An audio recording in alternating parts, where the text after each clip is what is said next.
Indian super league മാത്രമല്ല മക്കളെ, ഒരു കാലത്ത് ഇന്ത്യയിലെ ടോപ്പ് ഡിവിഷൻ ഫുട്ബോൾ ലീഗായിരുന്ന, നിലവിൽ ഇന്ത്യയിലെ സെക്കൻഡ് ഡിവിഷൻ ഫുട്ബോൾ ലീഗായിട്ടുള്ള ഐ ലീഗും ഇത്തവണ വേറെ ലെവൽ കോമ്പറ്റീഷൻ തന്നെയാണ് നമ്മൾ കാണാൻ പോകുന്നത്. ഐ ലീഗ് വിജയിക്കുന്നവർക്ക് ISLലേക്ക് പ്രൊമോഷൻ ലഭിക്കും എന്നുള്ള അനുകൂല ഘടകം ഉള്ളത് കൊണ്ട് തന്നെ എല്ലാ ടീമുകളും ഐ ലീഗിൽ നിന്നും ചാമ്പ്യന്മാരായി ISLലേക്ക് വരാനുള്ള ശ്രമങ്ങൾ വളരെ നന്നായിട്ട് നടത്തിക്കൊണ്ടിരിക്കുകയാണ്. മുഹമ്മദ് അൻസ് അത് വളരെ കൃത്യമായിട്ട് കഴിഞ്ഞ സീസണിൽ നടപ്പിലാക്കി.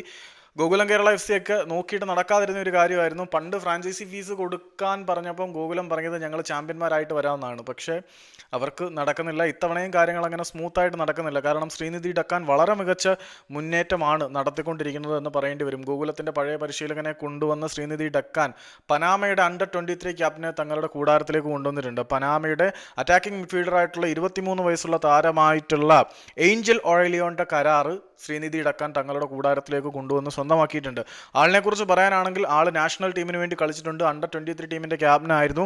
അതുകൂടാതെ ഫ്രാൻസിലെ സെക്കൻഡ് ടോപ്പ് ഡിവിഷൻ ലീഗായിട്ടുള്ള, അതായത് സെക്കൻഡ് ഡിവിഷൻ ക്ലബ്ബായിട്ടുള്ള ലീഗ് 2 കളിച്ചുകൊണ്ടിരിക്കുന്ന ഡൊങ്കർക്ക് എന്ന് പറയുന്ന ക്ലബിന് വേണ്ടി കളിക്കുന്ന താരമാണ് അദ്ദേഹം.